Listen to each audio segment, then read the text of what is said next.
Monsieur le Président, chers collègues, je voudrais commencer par citer un brillant politologue qui nous a quittés de manière prématurée il y a un peu plus d'1 an, Laurent Bouvet. En matière religieuse, écrivait-il, la neutralité de l'État sert à nous protéger en tant que citoyens de l'État lui-même, bien évidemment, mais elle sert aussi et indissociablement à protéger chacun d'entre nous de nos coreligionnaires le cas échéant, ou plus largement de toute croyance ou pratique que l'on voudrait nous imposer dans la société. Les orientations que nous avons à commenter aujourd'hui et qui ont été écrites il y a 10 ans nous invitent à cette double vigilance, se méfier de la remise en cause de la liberté religieuse par l'État. L'exemple dramatique de l'Iran illustre bien sûr cette manière que peut avoir l'État de remettre en cause cette liberté de conscience, celle de croire, de ne pas croire, de ne plus croire, de changer de religion.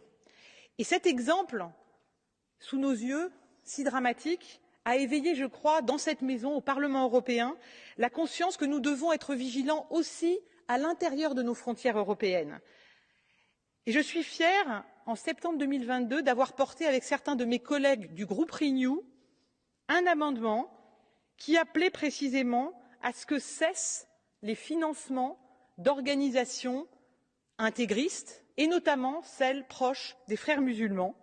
Nous appelions la Commission à faire en sorte que les fonds de l'Union ne financent que des associations, je cite, qui respectent scrupuleusement l'ensemble des valeurs européennes, dont la liberté de pensée, la liberté de parole et l'égalité entre les hommes et les femmes. Il y a un début d'exécution, puisque je salue la suspension des fonds à destination de l'association turque Yavuz Sultan Selim, qui avait félicité les terroristes du Bataclan. Elle a été condamnée au remboursement des sommes versées. Il faut que cette vigilance continue, que ce soit une nouvelle culture au sein de nos institutions européennes. Et je voudrais terminer par faire une requête.